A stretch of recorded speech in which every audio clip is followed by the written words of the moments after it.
Y bueno, para analizar, a ver cómo sigue esta situación, estamos con el economista Pablo Agnino. Bienvenido. ¿Qué ¿Qué tal, tal? Pablo? Buenas tardes. Buenas tardes. Pablo, gracias por venir. Bueno, ¿qué significa? O sea, los presagios siempre son malísimos, ¿no? Aumenta el dólar, aumenta todo. Eso, la sensación, ¿no? ¿Es así? ¿Qué va a pasar con la economía ahora? Sí, por la estructura económica argentina, habitualmente cuando sube el dólar eso tiene un impacto en los precios. Lo vimos en 2016, no sé si se acuerdan, Alfonso Prat-Gay fue el primer ministro de Hacienda del gobierno de Macri. Él dijo que el cambio en el dólar no iba a impactar en la inflación y vimos los primeros meses de 2016 una alta inflación.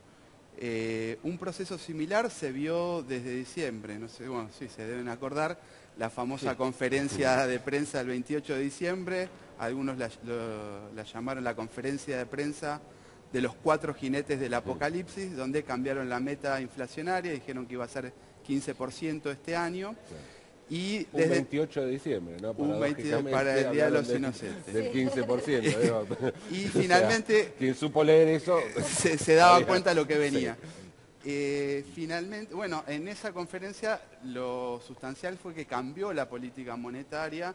Era una señal de que iban a bajar la tasa de interés de referencia del Banco Central y que iban a dejar mover el dólar hacia arriba.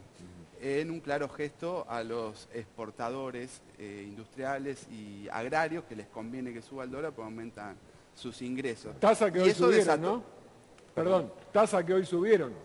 Hoy subieron de manera bastante abrupta, creo yo, subió lo que llaman 300 puntos básicos, que es de 27,25% al 30,25%, es un crecimiento importante para tratar de contener la suba del dólar, pero también para tratar de contener la inflación. Si esta política monetaria que supuestamente comenzó el cambio el 28 de diciembre, como bien vos decías, va a seguir así, ¿el dólar va a seguir subiendo o se va a frenar en algún momento? ¿Por qué sube el dólar? Mira, hay factores inmediatos que explican la suba del dólar. Hubo un cambio en la tasa de interés del bono a 10 años en los Estados Unidos, algo muy difícil de explicar en una nota los mecanismos que hacen que lleve a que haya presión sobre el dólar en la Argentina. Lo que sí uno puede decir que ese aumento de la tasa en Estados Unidos provoca una salida de dólares porque es atractivo invertir en Estados Unidos, al menos en términos relativos. Otra causa inmediata tiene que ver con que a mitad de semana se empezó a aplicar un impuesto muy leve a las ganancias de la renta financiera en Argentina, sobre todo las ganancias en LEVAC, y eso provocó una salida de dólares del país. Más allá de que no fue ni siquiera un correctivo, ¿verdad? No, fue muy leve. Fue muy leve porque las ganancias especulativas en el país son exorbitantes, con LEVAC y con el dólar. Pero mencionabas que hubo una fuga de capitales. No, la fuga de capitales es tremenda desde que asumió el gobierno. Se acentuó esta semana, pero es una fuga muy intensa. Uno no puede decir directamente que todos los dólares que entregó el Banco Central en la semana fueron fuga, pero casi. Son entre 3.000 y 4.000 dólares. Hay que ver cuando salgan las estadísticas del día de hoy en qué nivel quedaron las reservas del Banco Central. Pero hay una fuga muy intensa porque está en la conformación del propio modelo económico. Hay un ingreso de dólares especulativo y hay una fuga permanente que es histórica en la Argentina y se acentuó con el gobierno y se acentuó en particular esta semana. ¿Te puedo hacer una pregunta que te harán en cada mesa que te sentás sabiendo que sos economista?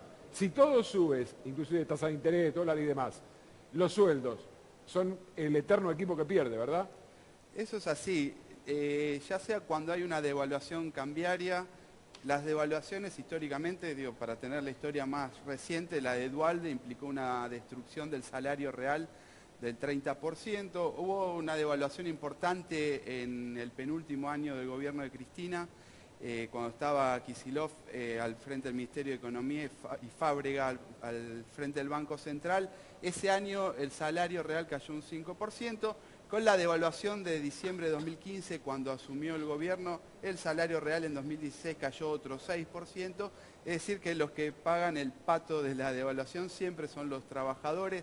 La meta del 15% que fijó el Banco Central en diciembre de 2015, a esta altura solo rige para las paritarias, porque vemos cómo aumentan las facturas de gas, de electricidad, etcétera, que tienen una escalada de 1.600% en algunos casos desde que asumió el gobierno. Ahora, Pablo, perdón, Nati, No, decí, China.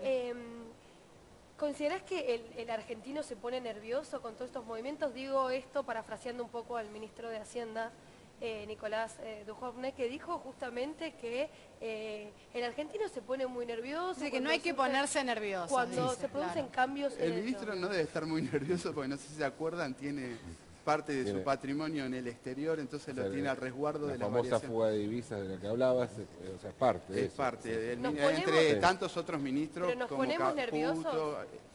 Yo creo que habría que, sí, en términos generales nos ponemos nerviosos, la sociedad se pone nerviosa, pero hay que separar. Ahí hoy una compañera de trabajo me decía, salí a la calle y vi que había cola en el Banco Piano, me di cuenta que estaba subiendo el dólar. Bueno, la gente común que tiene algún mínimo ahorro, intenta resguardarlo frente a la inflación, frente a la escalada del dólar, va a comprar dólar, tiene que hacer una fila, compra poquitos dólares, pero en simultáneo los bancos y el capital financiero están haciendo transacciones electrónicas que Mirá, son de China, miles de millones. te aporto unos datos de consumidores libres, ¿no? Sí. Estos datos que se difundieron, que tienen que ver con los precios. No estábamos hablando de cómo repercute el valor del dólar en los precios, en la canasta básica. Bueno, la manzana por kilo aumentó en la primera quincena de abril un 9,65%, la papa